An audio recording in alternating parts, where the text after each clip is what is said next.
So you want to build a campaign? You want to build a world? That's great. Those are fantastic parts of this hobby. But if you're aspiring to put 2 R's in between your 2 names, that's fantastic. Have at it. Build your own world. Build an amazing, elaborate fantasy setting. But world building is not the same as campaign building, thankfully. Campaign building is much easier and much more straightforward, and I'm going to give you 5 steps on how to do it right now.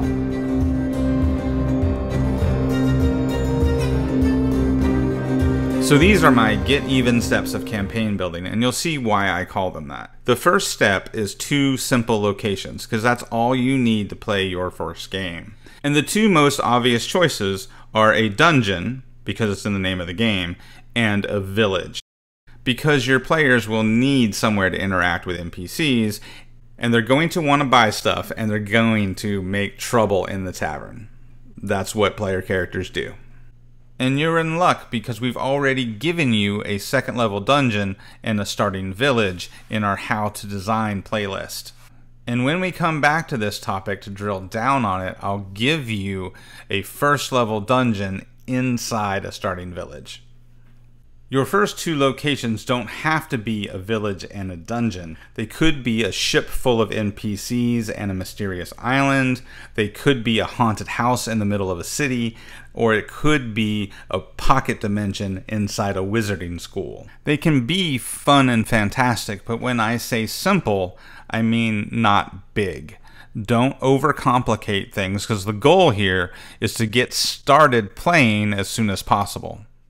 So next we have 4 feuding factions. What's important here is you are not choosing the big bad of the campaign from the beginning. Instead, you're using the writing concept of 4-corner opposition. So you're creating 4 NPC factions that are all at odds with each other. So in this example, we have the Dawn Fae living in the forest, who are working to outmaneuver the Ogre King and his forces. The Ogre King opposes the human civilizations, and that puts them at odds with the Dragon Society. And the Dragon Society is raising an army to drive the Spider-Fang goblins out of the forest. This provides multiple conflicts for your player characters to get caught up in, and in the process, they get to choose who's the real villain here. What's great about this, you can prep the campaign with all these different NPCs, but you don't have to create a specific story in order to drive the players towards a big bad. You just adapt and improvise until the players come into direct conflict with one of these factions. Then you can drive the plot towards the leader of that faction, which sets up your big bad. Next, we have 6 eccentric NPCs. So when you make your starting village, you of course will have NPCs who live in and operate that village on a day-to-day basis. And of course, your player characters will interact with those NPCs. However, what we're doing here is we're preparing to improvise. So this is a list of eccentric NPCs that you can drop in wherever you need them. The great thing about these NPCs is they're mobile and they're not attached to a static location. So if the players are in a dungeon and you need a downbeat where they can relax for a minute, you might have them meet the Dwarven Knight who fights the darkness and protects the innocent. Or if your players just finished a difficult combat, you might have them run into a little old lady who sells scrolls and practices healing magic. For a price, of course. Or if the players are on a particularly boring shopping spree in a village, you could just have the traveling spice merchant who also happens to have the occasional magical oddity on hand. What's fantastic about these NPCs is you can drop them into any encounter to change the tone. And once you use one, you can always bring them back again later, or you can create a new one to add to the list so that you always have 6 available at any moment. Next, we have 8 magical oddities, and you don't need to know what these are ahead of time. All you need is a cool name and a damage type, because we're preparing to improv. So each of these can be whatever you need them to be at any given time. They could be a trap, a puzzle, an environmental hazard, a magic item. They're here to be whatever you want them to be when you need them to be.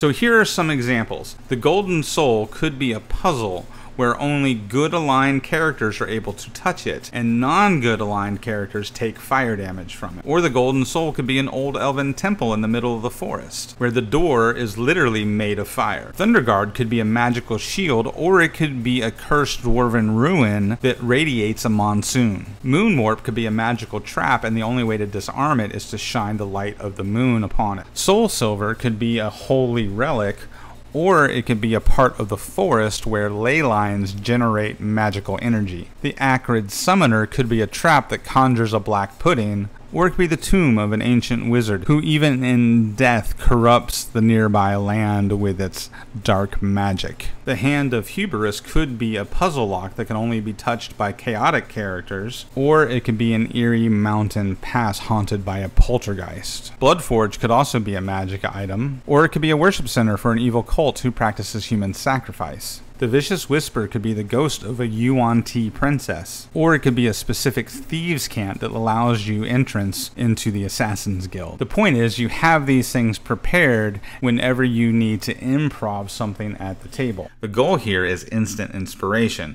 so you have them available to use however you need when you need them. So the last of our 5 steps are 10 tense conflicts. So let's go back to our 4 factions and explore the conflicts between them. We said earlier that the Ogre King was at odds with the Dawn Fae. So we're going to make this a mutual conflict that is publicly known. So this would be something that you could share with the players during session 0. That the Ogre army is turning the forest upside down, hunting the mysterious Fae. So the Ogre King can have sole control of the forest. And of course the Dawn Fae are conjuring an army of plant creatures to battle the ogre threat. Our second tense conflict will also be mutual. That'll be the Dragon Society against the Spider Fang Goblins. So these 2 conflicts are the obvious ones at the beginning of the campaign that the players will be aware of. So during session 0, they might even connect their backgrounds to these conflicts. Now the rest of the conflicts are less overt and are open to the player's discovery throughout the campaign. And each of these conflicts allow the other factions to be at odds with each other too. For instance, the Goblinoids were created by the Fae long ago and rebelled against them, and now they're loyal to the Spider Queen. An even deeper secret is the Spider Queen was a banished Fae, who of course is still resentful towards her Fae sisters. As we continue around our 4 corners, we learn that the goblins are mortal enemies of the orcs, who recently joined the Ogre King as mercenaries for his army. But the Ogre King believes killing the Spider Queen would force the goblins to serve him. Meanwhile, the Fae have many spies in the villages and towns of the civilized folk. Therefore, they are keeping a close eye on the Dragon Society. And the Dragon Society is largely comprised of wizards and sorcerers who treat the feudal lords as their puppets. So they are always seeking new magic that can sometimes lead them to make deals with the Fae powers. And it's always dangerous to owe a Fae a favor. But there's still more. Some members of the Dragon Society are profiting off the war between the ogres and the Fae by making great weapons for the ogres to wield. While the ogres are happy to purchase these weapons, they still despise the civilized society and know that it's only a matter of time before they come under the rule of the Ogre King. As you can see, with this many conflicts in your back pocket, you'll never be at a loss for what happens next, because you can always take members from one of these factions, raid a dungeon or a village, or just have your players stumble into an ambush that was laid for somebody else. So there you go, that's 5 steps to be ready for your campaign. Once you have your dungeon and your village and your conflict structure with your 4 factions, you have more than enough to run your first couple of game sessions. And remember, you don't have to have everything prepared ahead of time because you don't want to write a story that's going to railroad your players. This is a collaborative storytelling game.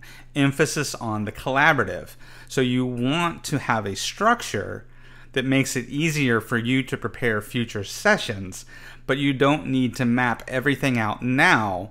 You just need to have the pieces in place so that in between each session, you can continue to build on this structure. So I hope you find this helpful as a solid foundation to continue to build upon.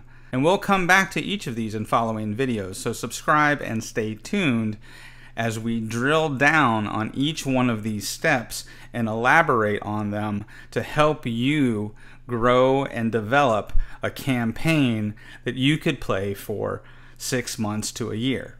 And I also want to say a big thank you to everyone who has subscribed and commented so far. You guys are great, and I honestly didn't expect the channel to be growing as fast as it is. The channel already has 500 subscribers and at least 1 video with 17,000 views.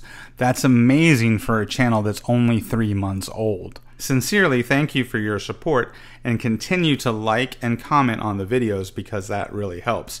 And if you haven't subscribed yet, please do so because I'm really expecting this series of campaign prep videos to break the 1,000 subscriber mark. You guys are awesome, and thanks again for visiting the Dire Den.